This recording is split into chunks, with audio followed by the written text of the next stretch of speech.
آج 9 محرم الحرام ہے. ہم روز ہی جو دنیاوی چیزیں ہیں اور جو دنیا کے حالات ہیں اس کے اوپر بات کرتے ہیں، لیکن یہ ایک ایسا دن ہے جس پہ ہمیں فکر حسین پہ بات کرنا ہے. امام حسین علیہ السلام کسی ایک فرقے کے نہیں ہیں، کسی ایک مذہب کے نہیں ہیں، کسی ایک سوچ کے نہیں ہیں. یہ وہ آفتاب ہیں جن کی کرنیں، جس کی شعاعیں ہر ایک کے لیے ہیں، اور زمین پہ بسنے والے ہر شخص کے لیے، کائنات کے لیے، ہر ایک چیز کے لیے جو ہے وہ آفتاب اپنا کام کرتا ہے، اور وہی ہستی ہیں کہ جن کے ساتھ یہ سب چیزیں وابستہ ہیں. علم، احساس، ادراک اور فہم کی اس بارگاہ میں آج ہم ذکر کریں گے امام حسین علیہ السلام کا، ان کی شخصیت کا، حسین شناسی کا، کربلا کے اندر یعنی کربلا جو کہ ایک درسگاہ ہے اس کا ہم ذکر کریں گے، کیونکہ کربلا کو بہت محدود نظروں سے نہیں دیکھا جا سکتا. کربلا ایک فکر ہے، ایک احساس ہے، ایک سوچ ہے، ایک نظریہ ہے، ایک فکر، ایک ایسا نظریہ ہے جو کہ تا قیامت رہے گا. اس کو الفاظ میں، اس کو انداز میں، اس کو حروف کے اندر، لہجے کے اندر کیسے سمویا گیا ہے، ادب میں، تصانیف میں، شاعری، مختلف جو دنیا کے ادب ہیں اس میں کربلا کس طرح سے آئی ہے، حسین کیسے آئے ہیں، یہ ایک ایسا موضوع ہے جو کہ ہماگیریت رکھتا ہے، اور اسی کے اوپر آج ہم بات کریں گے. ہم کوشش کریں گے اس دریا کو کوزے میں بند کریں، اور جب ہم کوزے میں بند کرنے کی بات کرتے ہیں تو بڑی سے بڑی فکر جو ہے وہ شاعری کے انداز میں، وہ مصروں کے اندر، وہ لفظوں کے اندر سمو کے وہ واقعی کوزہ بن جاتی ہے، اور بہت ساری نئی جو آگاہی ہے وہ دیتی ہے. تو ہمارے ساتھ آج کی اس نشست میں بہت عظیم شعراء ہیں جن کے ساتھ ہم بات کریں گے، اور فکر حسین پہ بات کریں گے، کربلا پہ بات کریں گے. ہمارے ساتھ استاد الشعراء جن کا کلام میرا خیال ہے کہ ہمیشہ رہے گا اور کسی تعارف کے محتاج نہیں، جناب افتخار عارف صاحب وہ میرے ساتھ موجود ہیں، اور ہم خوش نصیب ہیں کہ آج کی اس محفل میں وہ ہیں ہمارے ساتھ.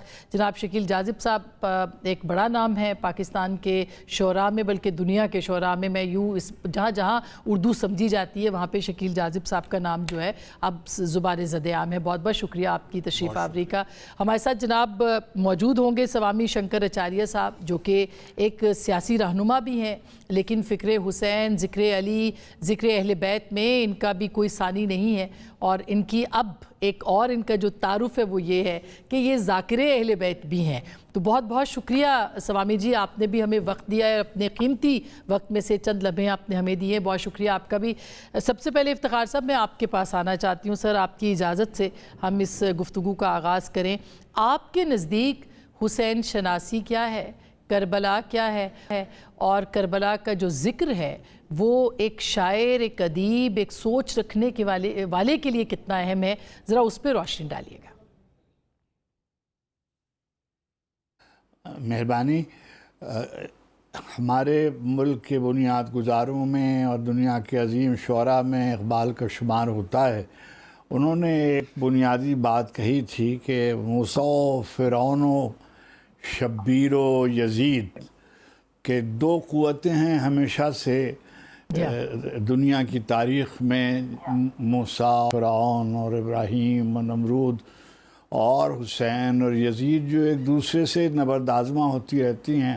حق و باطل کی یہ جو ستیزہ کاری ہے یہ ہمیشہ سے چلتی رہی ہے، اور دنیا نے یہ دیکھا ہے کہ جب بھی باطل قوتیں سر اٹھاتی ہیں، کوئی نہ کوئی اعلائے کلمہ حق کہنے والا جو ہے وہ بلند کرتا ہے اپنی آواز اور باطل کو چیلنج کرتا ہے، اور باطل کی تقدیر ہے کہ وہ شکست کھائے، اور تا قیامت قطع استبداد کرد، موج خون او چمن ایجاد کر. قیامت تک کے لیے یہ ایک رویہ بھی ہے، جیسے آپ نے شروع میں یہ فرمایا کہ یہ ایک عقیدہ بھی ہے، اور یہ ایک سمجھیے نظریہ بھی ہے، یہ ایک سوچ بھی ہے، اور یہ ایک رویہ بھی ہے.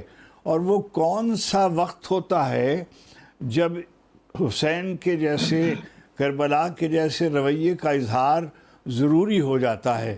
تو آپ اپنی تاریخ میں دیکھیے، دنیا کی تاریخ میں دیکھیے، تو آپ کو اندازہ ہو جائے گا کہ حق و باطل کی جو مبارزت ہے، اس میں کلمہ حق کہنے والے جو ہیں وہ ہر زمانے میں سربلند ہوتے رہتے ہیں، اور وہ امام حسین علیہ السلام سے کی بے مثال قربانی سے و مثالیت سے کسب فیض کرتے رہتے ہیں. ہزار بار مجھے لے گیا ہے مقتل میں، ہزار بار مجھے لے گیا ہے مقتل میں، وہ ایک قطرہ خون جو رگے گلو میں ہے. ہر انسان کے بدن میں لہو کی ایک بوند ہوتی ہے جو اس سے مطالبہ کرتی رہتی ہے کہ اعلائے کلمہ حق کر دے، اور حسین اس کی سب سے بڑی مثال ہیں. بے شک بے شک. یہ حسین شناسی جسے ہم کہتے ہیں افتخار صاحب، ظاہر ہے کہ یہ کہنے کو بہت آسان ہے، مگر اور کربلا شناسی بھی، دونوں. آپ کو یہ جب بھی آپ نے علامہ اقبال کا ذکر کیا، مولانا روم کا ذکر کریں، کسی بھی بڑے شاعر کا آپ ذکر کریں، وہاں سے جب تک ہمیں امام حسین نظر نہیں آتے ان کے کلام میں، میرا نہیں خیال کہ ان کا کلام جو ہے وہ مکمل ہوتا ہے. تو ایک مصنف کے لیے، ایک شاعر کے لیے کتنا ضروری ہے احساس کربلا؟ دیکھیے، ہر شاعر کے لیے کسی نہ کسی نظریے سے وابستگی بہت ضروری ہوتی ہے. اچھا، ظاہر ہے کہ ضروری نہیں ہے کہ ہم اس مذہب سے تعلق رکھتے ہوں یا اس عقیدے سے تعلق رکھتے ہوں. میں سمجھتا ہوں کہ بر صغیر میں یعنی آپ کو یقین کیجئے کہ ہندو، مسلمان، سکھ سب مل کر ایام عزا میں مصروف ہوتے تھے، غم حسین کا اہتمام کرتے تھے. دیکھیے ہمارے نوحہ نگاروں میں کیسے بڑے آدمی ہیں. چھنو لال دلگیر ہیں جن کا بہت مشہور نوحہ آپ پڑھتی ہیں، عاشور کے روز گھبرائے گی زینب، بھیا تمہیں گھر جا کے کہاں پائے گی. راجہ رام نارائن موضوع جو بہت ہی جنگ آزادی کے سلسلے میں ان کا بڑا نام آتا ہے. آج ہی عزیزم معین نظامی نے ان کا ایک فارسی کا شعر نقل کیا کہ ایسے بانی پہ خاک ہے کہ جو حسین کے خیموں تک نہ پہنچ سکا.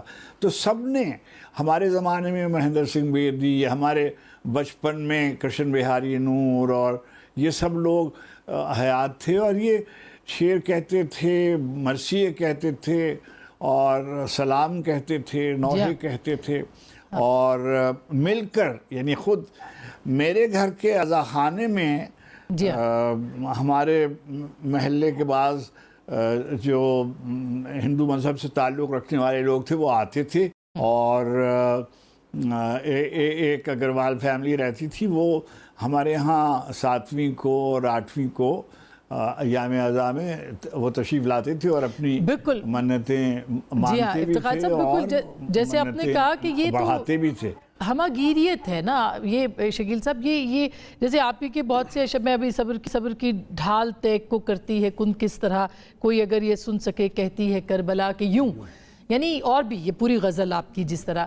یا کربلا جو ہے وہ تو جو طے کی ڈھال ہے، وہ یعنی وہ ایسا فکر کا سمندر ہے جو کہ پیاسوں کو پانی پلاتا ہے. آپ کیا کہیں گے اس بارے میں؟ جیسے بھی افتخار صاحب کہہ رہے تھے کہ ہم ان کو محدود کر دیتے ہیں شاید.